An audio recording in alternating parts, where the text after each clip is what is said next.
I want to talk to you today about an important aspect of Jesus' ministry. You'll notice a lot of times, first off, he had compassion on those that were sick. Sickness is the enemy of God. But he also, when you watch his ministry, you could see him serving healing. So we're going to talk today about Jesus serving up healing.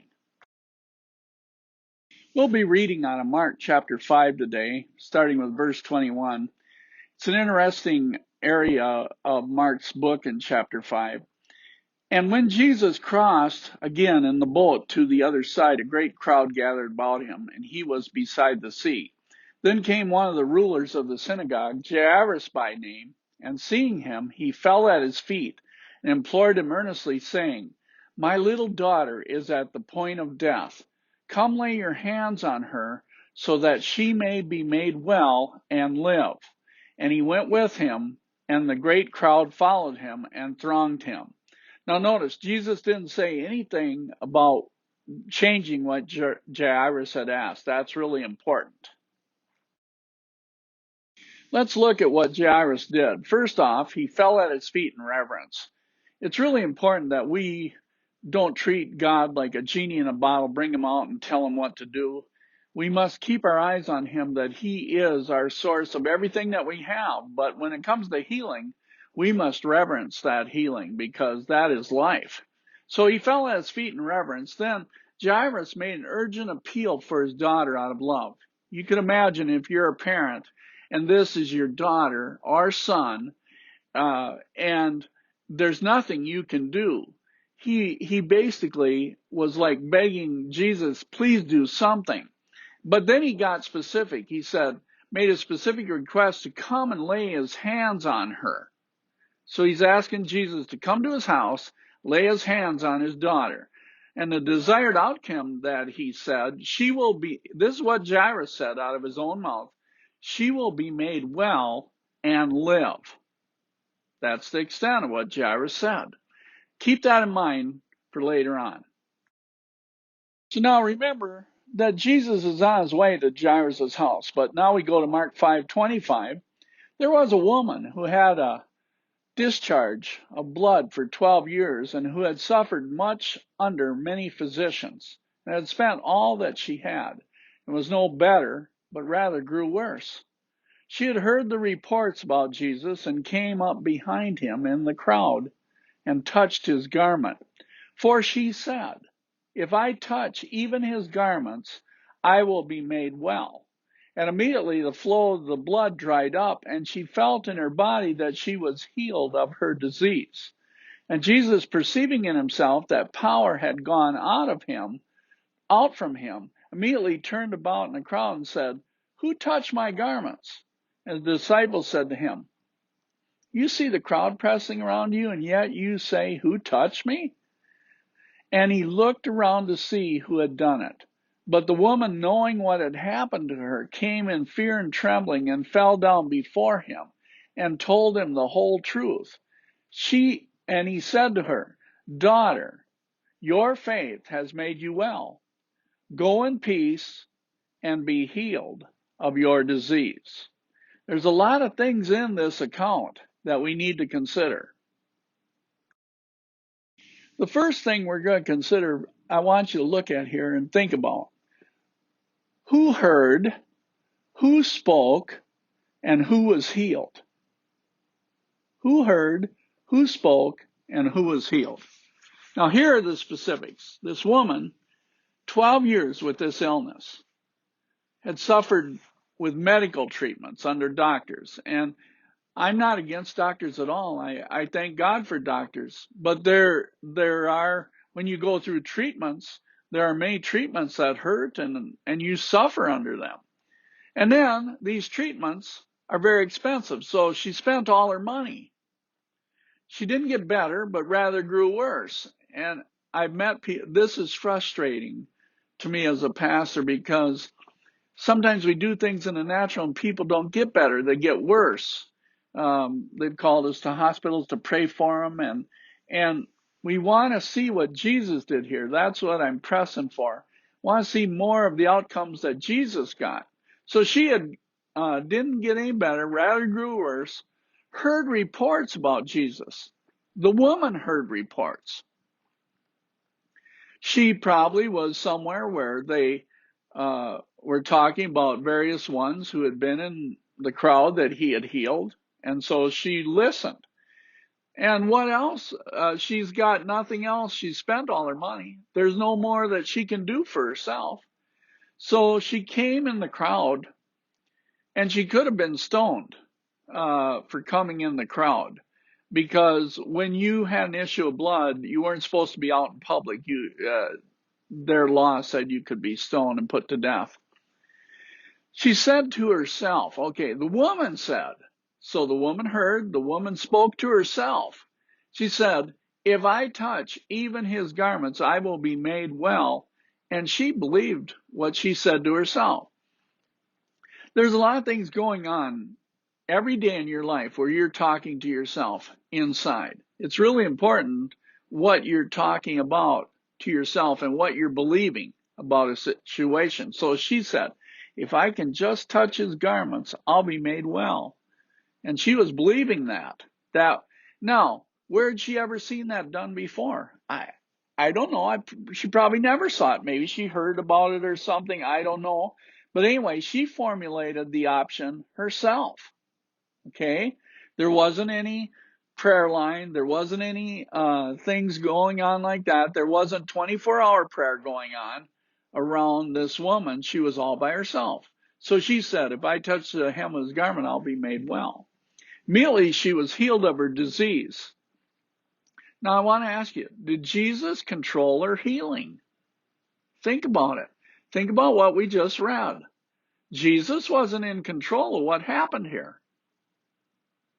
The woman heard, the woman spoke to herself, and the woman was healed. Now, I want to talk about serving this healing power. I want to read part of this again to you. And Jesus, perceiving in himself that power had gone out from him, immediately turned about in the crowd and said, who touched my garments? And his disciples said to him, you see the crowd pressing around you, and yet you say, who touched me? And he looked around to see who had done it. But the woman, knowing what had happened to her, came in fear and trembling and fell down before him and told him the whole truth. And he said to her, daughter, your faith has made you well. Go in peace and be healed of your disease. I always thought of this years ago. When you go to a restaurant, they bring you a menu, and then you look at the menu and you place an order for what you want to get the waiter to go back to the kitchen and get you and then bring to your table. So this woman basically got a hold of, like, let's say the menu. Jairus did too, by the way. He made a specific request, but we'll get back to him later. But on the way, when Jesus was going to help Jairus, serving healing power to Jairus, this woman, like, imagine if a waiter took your order and then went and it was done in the kitchen, was bringing it out to your table, and someone at another table reached up and just took, let's say, a slab of filet mignon off your order, and they didn't know who did it and ate it for themselves. This is how this woman stole. Jesus has this tray of healing he's serving, and this woman just touched the hem of his garment and took a big slab of healing right off his tray. Isn't that something? When she did this, she got Jesus to stop, and he's one, who touched me? I had more on here, and now I got less. Somebody touched me, and the power went out. Someone got served up healing power. Now we're going to look at what this woman, again, this second part, what she did. First off, reverence. I'm going to talk about reverence, testimony, and healing. It's very important because some people want to brag about their healing, and don't do that at all, especially in the years we've had prior to me doing this. I mean, there have been people talking to each other, bullying each other over what they should do about with all sorts of vaccines and all this. Now, I'm not going to get into that today, but I want you to look at what happened. First off, Jesus, who touched He said, "Who touched my garments?" His disciples looked at him like, "Are you nuts? There's a whole crowd around you. They're all in on us. We're even touching you." And the disciples said, "This crowd has been touching you all the way. You're on your way to Jairus' home, and they're thronging you." So then the woman came in reverence and fear and trembling. Again, remember this reverence for God, this fear and trembling. She came and she testified to what she said, and that she was healed. She basically told him the truth. I said if I could touch your garments, I'd be made whole, and I was made whole. And Jesus, he didn't rebuke her. He just said, "Daughter, your faith has made you well. So whatever you formulated and followed through, it made you well. Go in peace, be healed of your disease." People got all sorts of ideas, like they read something from the Bible, and, well, we got to do it exactly that way. You know, in today's society, we'd have touching garment meetings on TVN or something. I don't know, but they'd go over it again and again, broadcast it, raise money off of it. But this wasn't the case in this woman formulated her own outcome and believed it. That's why as a pastor, I'm always trying to find out what's this person believing? Are they believing for something? I can't go beyond that. If they're believing, some people say, if I go to a doctor, I'm going to have this done and I'm going to be okay. So I just join with them and agree with them. But most of the time, it's between them and God what they're talking about on the inside. It's very important. And I try and do as much as I can to latch on to that faith and agree with them, because that's what is really most important. Now we got to remember, we still gotta get to Jairus' house. We're still serving Jairus. So let's read Mark 5:35. While he was still speaking, there came from the ruler's house someone who said, "Your daughter is dead. Why trouble you the teacher any further?" But overhearing what they said, Jesus said to the ruler of the synagogue, "Do not fear, only believe." Okay, it's very important that you look just at what the word says here, because there are some specific things here that happen that are very important. I've told people for years, keep your eyes upon Jesus. Don't look at me. Don't look at anyone around you. Keep your eyes on Jesus. And he will not let you down. Okay, the report came, your daughter's dead. There's an opportunity here to take your eyes off Jesus right here, Jairus. But Jesus, overheard what they said, he spoke before Jairus could respond to the report. What did Jesus say? He said, "Do not fear, only believe." He was reminding Jairus, I'm on my way to your house. I'm on my way to serve up your request. Don't listen to what they're saying. Don't be afraid. Only stick with what you believe. You said I would come and lay my hands on her and she would be healed and she would live, okay? Jesus is on his way to serve that request. So it's very important in everything. We got a society that wants instant everything. We go to drive up restaurants like all sorts of different ones. You can drive up and order something. They bring it to the window and you're off. But a lot of healing, I've had to tell people, keep your eyes on the Lord. Sometimes for a day, sometimes for a week, sometimes for a month. Don't give up.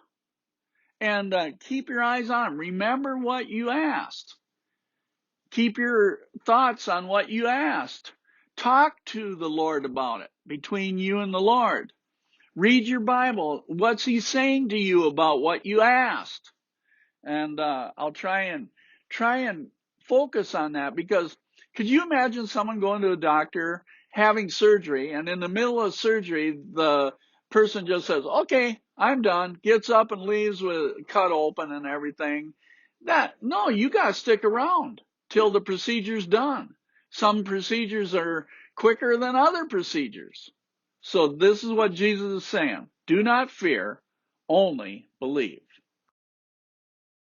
Now, a lot of these things that we receive are private between us and the Lord, you and the Lord. It's none of my business. But receive from Jesus in private and ignore the noise of the crowd. So we're going to read Mark 5:37. And he allowed no one to follow him except Peter and James and John, the brother of James. They came to the house of the ruler of the synagogue, and Jesus saw a commotion, people weeping and wailing loudly. And when he had entered, he said to them, why are you making a commotion and weeping? The child is not dead, but sleeping. And they laughed at him. But he put them all outside and took the child's father and mother and those who were with him and went in where the child was. Taking her by the hand, he said to her, Talitha Kumi, which means, little girl, I say to you, arise. And immediately the girl got up and began walking, for she was 12 years of age. 12-year-old girl. They were immediately overcome with amazement. And he strictly charged them that no one should know this, and told them to give her something to eat. There are specific things that happen in this passage, and we're going to just weigh some of those things before we end today. Remember, Jesus served Jairus his specific request.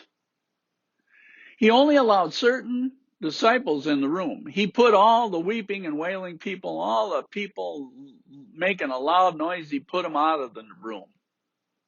Because it's very important that you have people around that will support the request. The crowd, remember here too, the crowd was weeping and wailing, making a loud noise. That's what I really have been around this. It's tragic, because there's nothing more tragic than losing a child. And so they're making this big noise. They're not helping. They're just trying to show that they're sympathetic toward what's happened. But look, the crowd went from a loud noise of weeping and wailing to laughing and mockery, because Jesus just said, she's not dead. She's just sleeping. See, these people had no heart for Jairus or his wife or the little girl. They just want to make a big show of what happened. Some people show up just at funerals. There's more to life than that. Why can't we just agree with what those parents are and be quiet? And then Jesus spoke to the little girl. She's laying there, eyes closed, not moving. He spoke to her and he told her to arise. The little girl got up and began walking. Jesus strictly charged them that no one should know this. I wonder why. Yeah, why? See, today, we got to go and tell everyone, there's this healing person over here. There's this healing evangelist over here. Why can't we just let that testimony belongs to, really in this case, Jairus and his wife and the little girl? And Jesus said, don't you go and tell anyone about this. And then some people try and make money off of it and brag about it, that this is going on. They don't care about the little girl. They don't care about the father and mother. Those people are just trying to get rich over an event. So Jesus wasn't, though. He went in there privately. He served up healing privately. And he didn't care about no one knowing about it. He told them, don't you tell anyone about it. I think we'd see more healing if people would shut up and just receive and give God thanks and glory for what he did. Reverence him and stay well. What's wrong with that? And then Jesus told them to get her something to eat. Isn't that good? He didn't tell her to make her go on a fast for 20 days because this great thing's been done in her and she needs to know that the Lord has done it. No, he said, you go and get her something to eat. He didn't he didn't try and raise any religious views or anything. He just served up Jairus' request.